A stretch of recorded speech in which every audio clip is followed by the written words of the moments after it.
Well, good evening, visitors. Welcome to the Australian War Memorial's last post ceremony. My name's Richard Cruz, and joining us today from the Australian Army is Captain Richard Meredith. Today we remember and commemorate the Battle of Fromelles.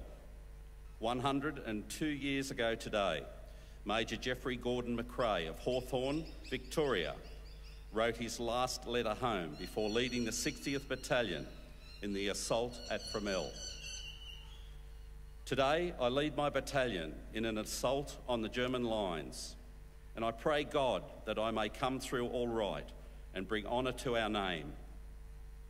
If not, I will at least have laid down my life for you and my country, which is the greatest privilege one can ask for. Farewell, dear people, the hour approaches. Hours later, McRae was dead. One of 5,533 Australian dead, wounded and missing. He was 26 years old. The British suffered 1,547 casualties, and the Germans 1,653. It was the darkest day in Australia's military history. Private Walter Jimmy Downing of the 57th Battalion described the 15th Brigade's carnage. Hundreds were mowed down in the flicker of an eyelid, like great rows of teeth knocked from a comb. Men were cut in two by the streams of bullets, swishing in a flat lattice of death. Australians of the 8th and 14th Brigades captured enemy positions and penetrated deep into German defences. But without flanking support under fierce German counterattacks, they were forced to withdraw under brutal fire early in the morning. By dawn on the 20th of July, Australian trenches were teeming with wounded and dying. Victorians of the 15th Brigade suffered mightily in their assault on the German Sugarloaf. Their commanding officer, Brigadier Harold Pompey Elliott, a much-loved and respected veteran of the Boer War and Gallipoli, had vented opposition before the attack. Lieutenant John Schroeder was in the brigade headquarters with Pompey when his 15th went over the top. Pompey got tired of sitting in advanced brigade headquarters and took me up the line with him. It was impossible to walk far without falling over dead men. There must have been dozens of German machine guns operating. Pompey never thought of ducking, but went on right along the line. A word for the wounded man here, a pat of aberration to the bleary-eyed digger there. He missed nobody. He never spoke a word all the way back, but went straight inside, put his head in his hands, and sobbed his heart out. Bean described Pompey Elliott as speechless with grief, tears streaming down his face as he shook hands with the returning survivors. Realising the significance of Fromelles to our young nation, Charles Bean returned to walk over the ground on the day of the armistice in 1918 to think, reflect, and record before the battlefield returned to peace. We found old no man's land simply full of our dead. The skulls and bones and torn uniforms were lying about everywhere.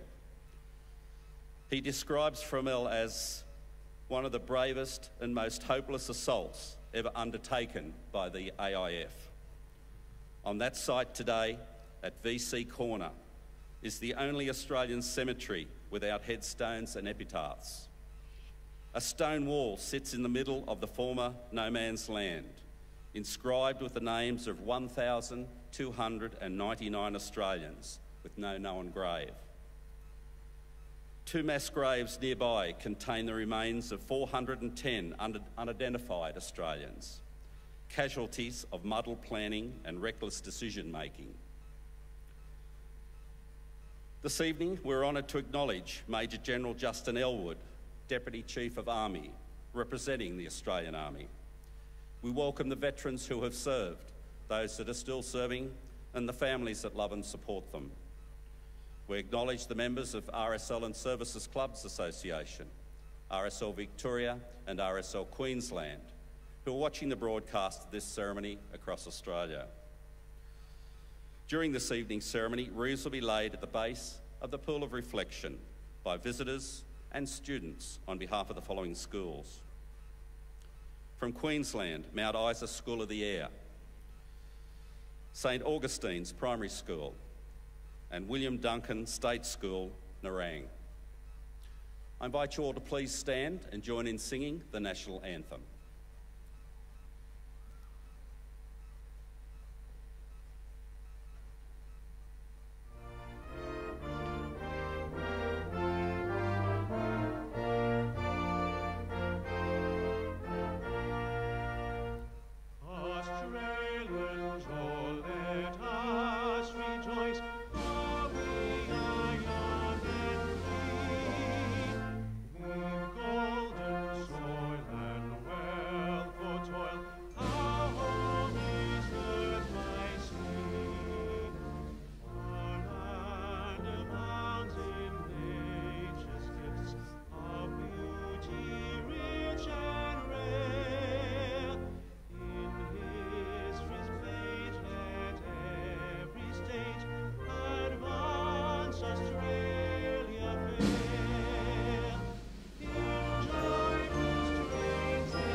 Students, you may be seated.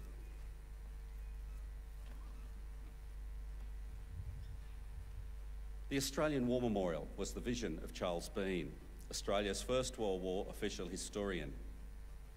Bean landed with the Australian troops on Gallipoli and stayed with them at the front through to the end of the war. The idea of this national memorial and museum came to him at Pozières, France, in the depths of the bloody fighting of 1916. Bean's idea was that this would be a place where families and friends could mourn loved ones buried in faraway places. It would also be a place that could help all Australians understand what these men and women had endured and what they had done for us.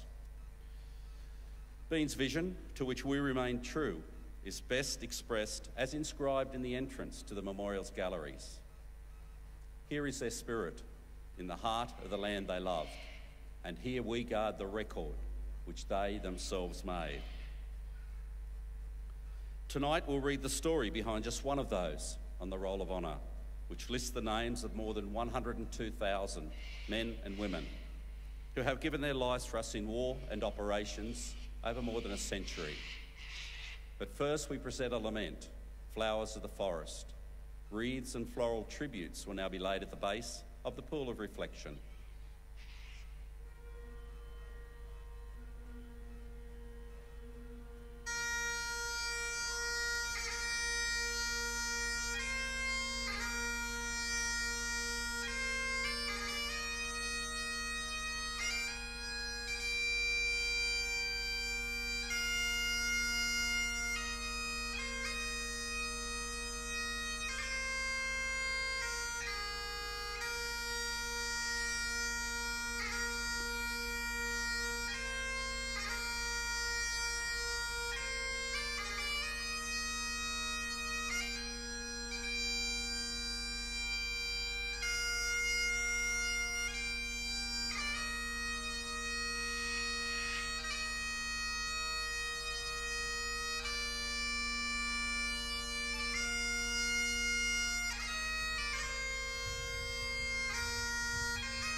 Today, we remember and pay tribute to Lieutenant Robert David Burns. Robert Burns was born on the 6th of April, 1888, in the inner Sydney suburb of Potts Point, the youngest son of Colonel Sir James and Mary Burns. The Burns were a prominent Australian family. Robert's father was the chairman of directors at Burns Phillip & Co., one of the biggest trading companies in the Pacific, and former commander of the New South Wales Lancers, the militia unit that would become the first Australian light horse.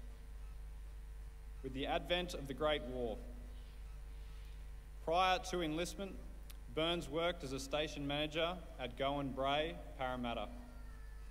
He enlisted in the Australian Imperial Force in May 1915 at Holsworthy. He trained and served with the 4th Light Horse Brigade in Australia and Egypt, and in August 1915 embarked for the fighting on Gallipoli. He arrived at the front towards the end of the campaign, where he endured the hardships of the War of Attrition and the increasingly cold and wet conditions as winter set in. Burns withdrew with Australian forces in December of 1915 and arrived back in Egypt on Christmas Day. After Gallipoli, the Australian Imperial Forces underwent a period of intense growth and reorganisation in Egypt in preparation for the war in Europe. Burns underwent machine gun training and transferred through a number of units, eventually joining the 14th Machine Gun Company. In June 1916, he sailed from Alexandria to Marseille in France. After less than a month in France, Burns took part of the Battle of Fromelles, Australia's first major engagement on the Western Front. The attack began at 6 p.m. after a 7-hour bombardment. In boggy conditions, Australian troops on the left flank successfully captured German trenches. Troops on the right, however, suffered devastating casualties from German defences not severely affected by the preceding artillery barrage.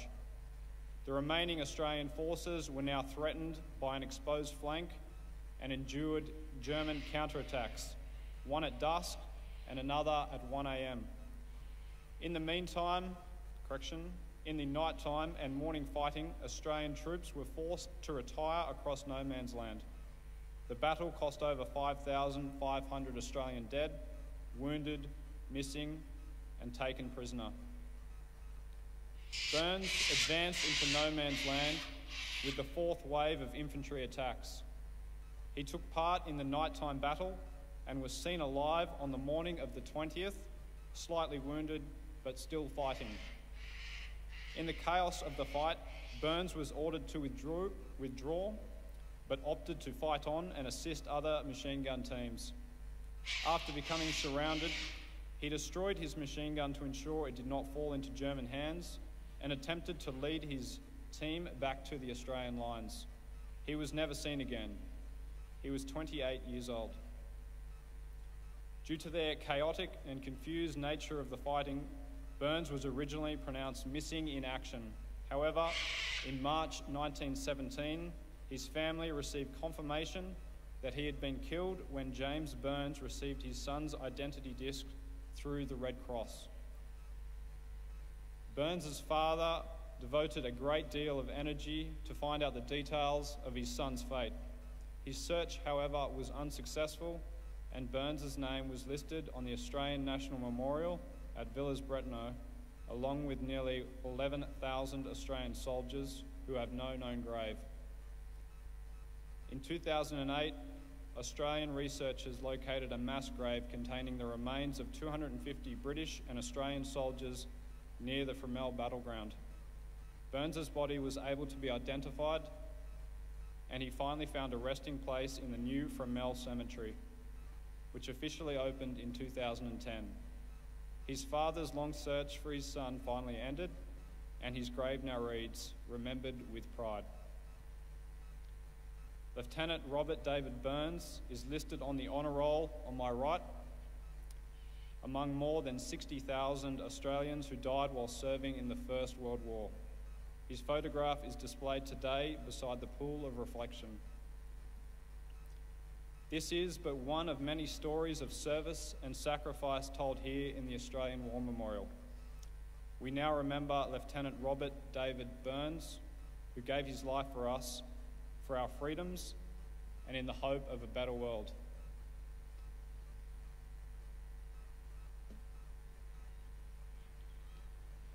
Please stand for the reading of the ode and the sounding of the last post.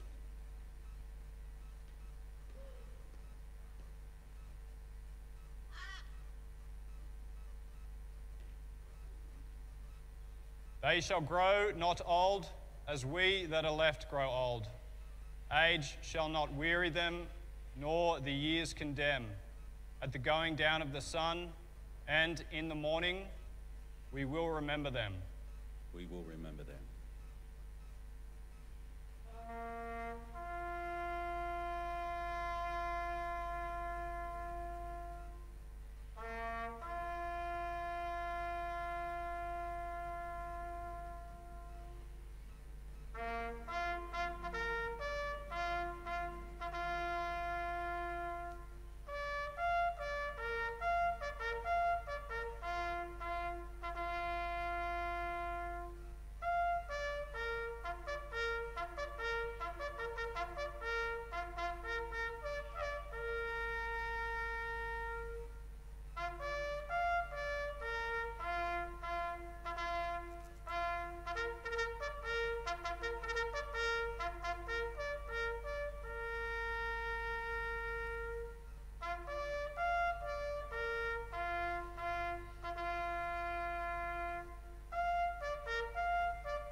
Lest we forget.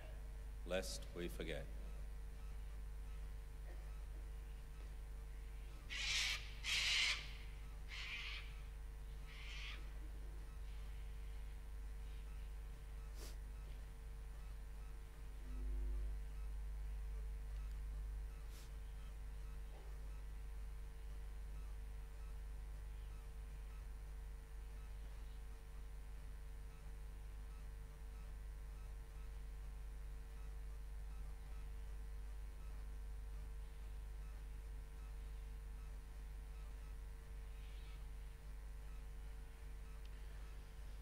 We leave you this evening with the words of the memorial's founder, Charles Bean.